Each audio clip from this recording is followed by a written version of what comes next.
The last chapter, chapter 17, The Promised Land. Laura hastily resumed her descent and quickly reached the floor of the last cellar. "Martin, wait!" she cried. But the door onto the riverbank was wide open, and Martin had disappeared into the darkness. Suddenly, a strong hand seized Laura's arm and swung her around. Holding his lantern so its light shone on her face, Joel demanded, "Laura, what are you doing here?" His eyes were fierce and probing. Laura met his gaze defiantly. "Bert was arrested, so I brought Martin here. This is the right place, isn't it?" She was not prepared for Joel's reaction. He set the lantern on the damp floor of the cellar and wrapped his arms around her. "Laura, Laura," he murmured. Then he began to chuckle. He held her off and searched her face again. "The rabbit in the trap," he said, still smiling. "You couldn't bear to see Martin get caught, could you?" "He's not safe yet." Laura twisted away and, skirting the pool of water, ran outdoors.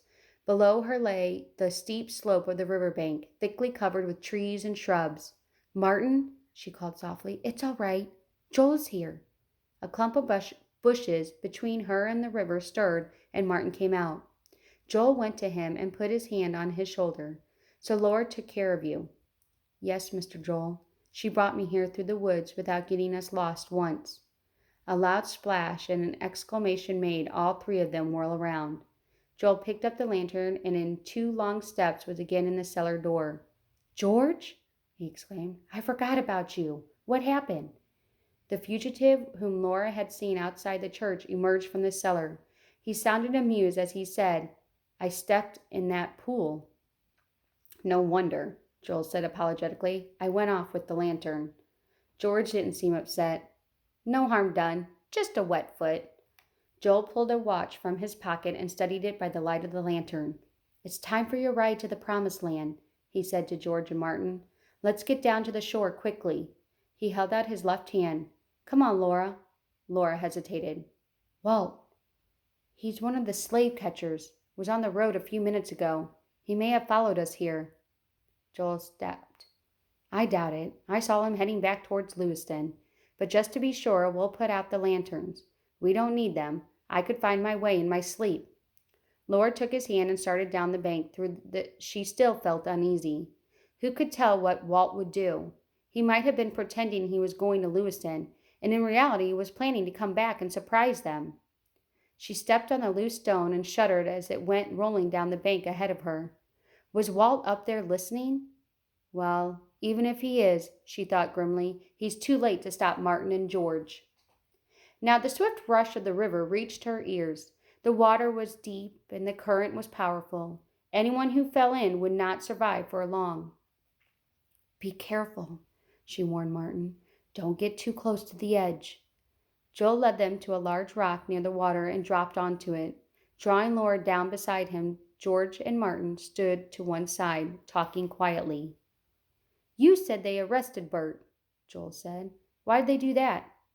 "On suspicion," Laura told him. "It was our carriage that picked up George." "Oh, of course, now I see. Hosea Tryon told me one of our agents borrowed it. He knew Sally could outrun any other horse for miles around, but they can't prove Bert did anything wrong. Anyway, the judge is on our side. He just has to pretend to go along with the slave catchers." "Then Mr. Tryon is in the Underground Railroad?" Laura said. "Bert thought he was." Joel nodded. "He's a fine man, the backbone of our operation in Lewiston. He and his wife spend their lives helping other people in all kinds of ways." "How did you get out? This afternoon you were being guarded like a prisoner."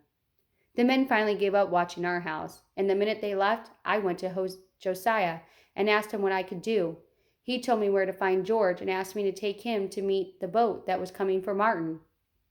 "Does Josiah Tryon own this house now?" "No, his brother Amos still does. But it was Josiah who had the idea of using it as Lewiston's terminal of the Underground Railroad. Amos agreed with the plan." Joel rose and stared upstream. "I think the boat's coming." Laura looked too and saw a rowboat gliding toward them in the deep shadow of the bank. In a few minutes, Joel and George leaped to the water's edge, seized the bow of the boat, and pulled it against the shore.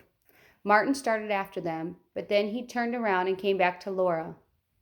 Thank you, Miss Laura. I can't even thank you enough. Laura took his hand. All at once she had many things she wanted to say, but there was no time. Send word to us where you are, and we'll come to see you, she told him earnestly. We'll be helping other slaves to cross the river, too.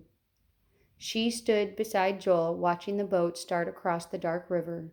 George and Martin waved, and then, as if drawn by a magnet, they turned their faces towards Canada. In a few minutes they'll be free, said Joel.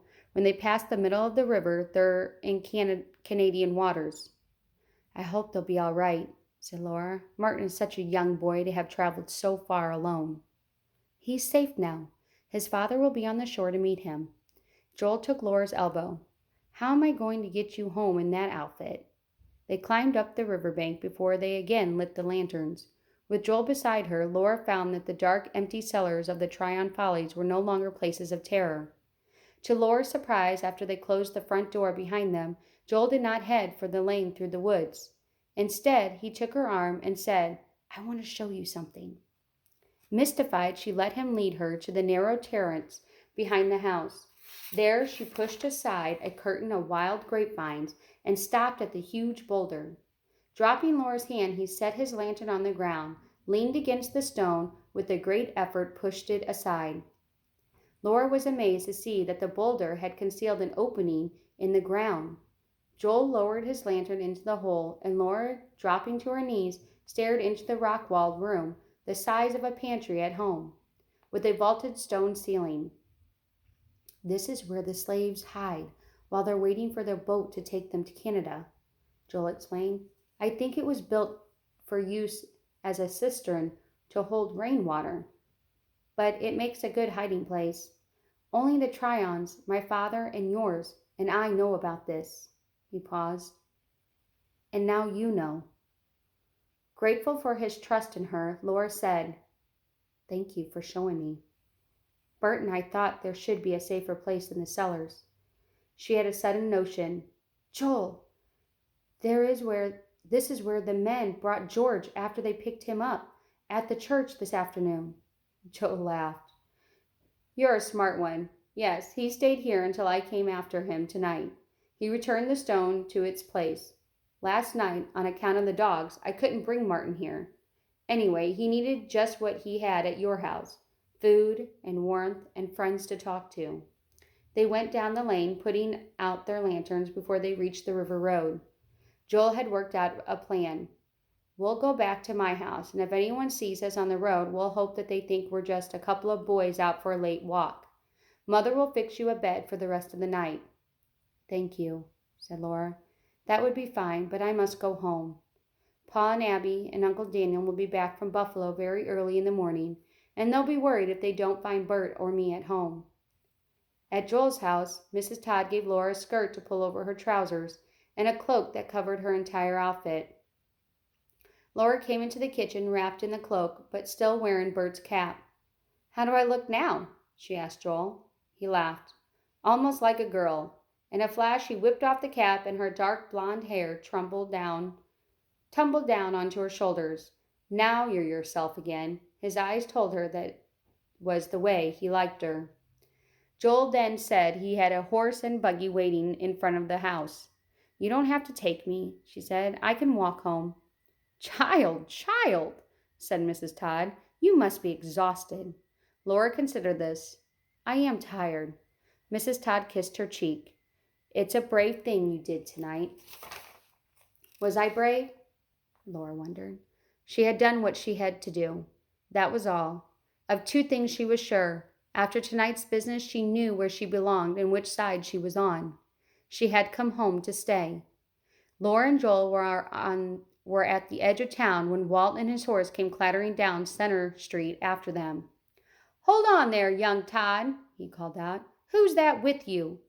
He leaned closer. Laura Eastman. He began to laugh. So you gave us all the slip and went out for a buggy ride. I didn't know you had a sweetheart. Laura would have protested, but Joel said, That she has, and drew his arm tight around her shoulder.